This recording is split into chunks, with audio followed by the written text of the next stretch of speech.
নুন, একটু জোয়ান। এটা কড়াইশুটির প্রস্তুতি চলছে। কড়াইশুটি এটা পেস্টটা ভালো হলো। এটা ডাইরেক্ট হচ্ছে, অনেকে আছে যে মেখে পুর বানিয়ে দেয় ওটাকে। এটা ডাইরেক্ট মানে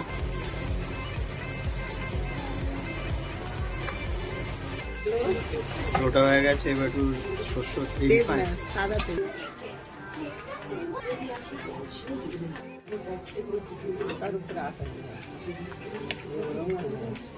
একটু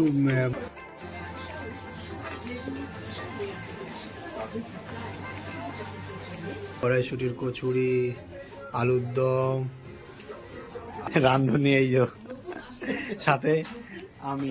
সকাল থেকে আমার খাওয়া হয়নি ভাত। খেয়ে রিভিউ দেবো, রিভিউ।